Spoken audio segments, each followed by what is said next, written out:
Is your age of heroes finally over? I'm no hero.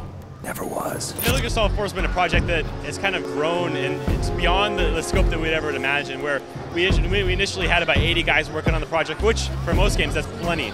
And now the team's grown to 200 people, and we've got so many different elements in the game. It's not just sneaking, it's not just the battlefield, but other things that you're going to be able to do in the game that people are going to go like, you basically created a whole new, you're adding a whole new genre to the game, and so we have to bring a whole new team of 20 or 30 people for that. There's this tendency that you want to hold it back, you want to bring it back into this and just like finish the game, but that's not Hideo Kojima style. I mean, if we just made it kind of a vanilla Metal Gear, people would really complain and it wouldn't sell. So we've got to top ourselves. We got to beat Metal Gear 1, 2, and 3. The biggest complaints about Metal Gear Solid 3 were the controls and the camera.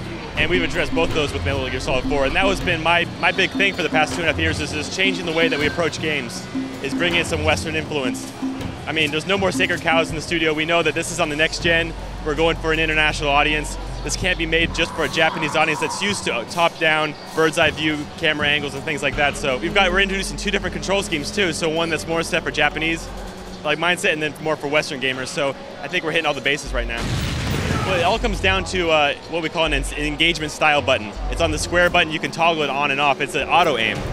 So a lot of Japanese players, they have a hard time using both analog sticks and shooting at the same time. So we have this auto aim that kind of makes it more simplified. They can shoot in the general direction of a soldier and take him out pretty quickly. But you know, when I first started playing the game, every time I just hit that square button, go to freestyle, it's over the shoulder view. It's kind of like a Resident Evil 4 Gears of War style, but with a twist. And that allows you to make a more accurate shot. You can go for headshots, you can go for a kneecap. So that's why we're kind of tweaking it with Metal Gear Online. You know, we're using the same graphic engine, same sound engine, and the same control scheme for Metal Gear Online. We're having this little bit of a problem, like, should we make some rooms that are auto aim only, or we're gonna make some rooms that are free look only?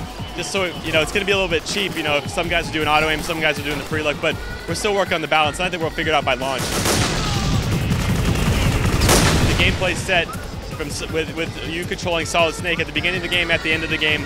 I mean, of course you could expect some twists, but as far as like we're introducing a new character that you can control, we're not doing that with Metal Gear Solid 4.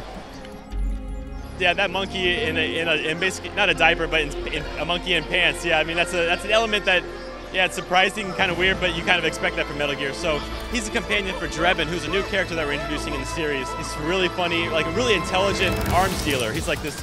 He sells weapons on the black market. You cannot pick up items from PMC soldiers. You can't pick up their weapons and use them automatically.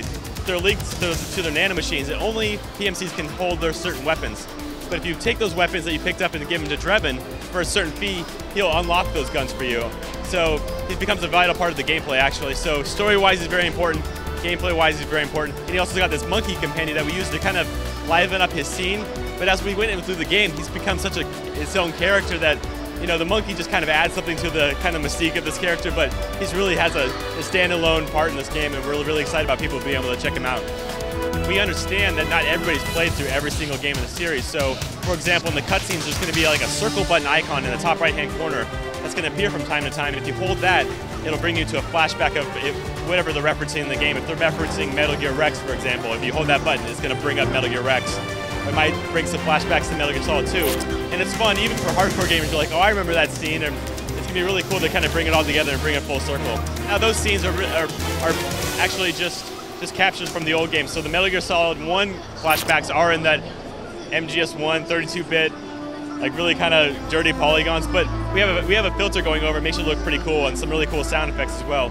And then also with the script itself, we're referencing a lot of stuff from MGS1 and MGS2, but bringing it all back in a way, we're bringing back characters, so it's kind of like an all-star cast, and we're really just wrapping up the series and just tying up all the loose ends. So and maybe after 2 days after launch, people are going to start flooding message boards like, can you believe what these guys did about these certain things about the PlayStation 3 hardware? You know, and obviously if I hint at them, if I talk about them, it's gonna spoil the fun, but the team's working overtime, working weekends, just making sure that we can hit that launch sometime between, you know, early next year until the end of March. So hopefully we'll have we can announce a release date pretty soon. So this really is the final chapter in Solid Snake's series. There's no surprise ending where we're gonna have a teaser for Metal Gear Solid 5 or anything. We're wrapping up the story. You would be disappointed if we didn't throw some twists in there in the game, I'm sure, but we're not trying to screw with the fans or anything. This is the final chapter in Solid Snake's story, no doubt about it. Snake, if you won't be a prisoner to fate, then go.